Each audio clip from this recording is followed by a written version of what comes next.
and I break away from Tata's hand that I might see them all the closer. Ben-Azar is turning this way and that way to pass, but no matter which way he would go, there stands a man who blocks him, and as they do not move, he pushes at one who is nearest. But from this crowd of wild men comes now a very bull of a man whose eyes burn like the sun at the end of the day. And in this man's hand there is a sikah, with a blade as curved as a smile. I would scream. I would warn Ben-Azar, even though I do not like him. I would call out to the temple police. But a hand, rough with toil, is clamped over my mouth, and I cannot call out. I can struggle against the grip that holds me fast, and I do struggle, though it avails me nothing. It avails Ben-Azar nothing. I can only watch as the man like a bull thrusts his knife into father's friend, not once, not twice, but thrice. Hot red blood splashes my feet. It spills on the golden tiles of the courtyard. Bright red blood fills the surprised mouth of Ben-Azar, the temple priest. It is done. Ben-Azar is dead on the courtyard tiles, and he who has held me fast lets loose his hand. I whirl in place so that I might see his face. There are two who stand behind me.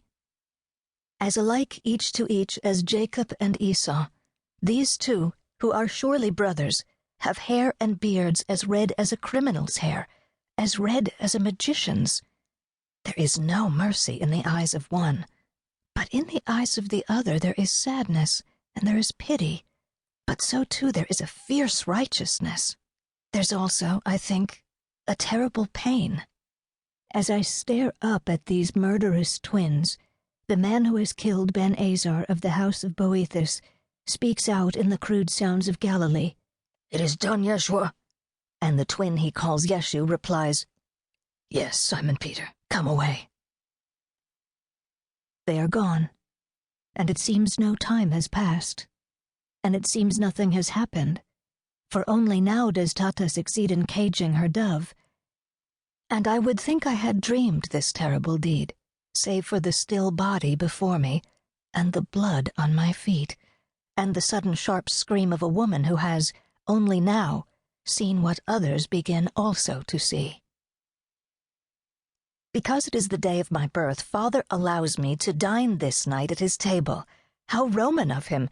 Even more exciting, how Greek!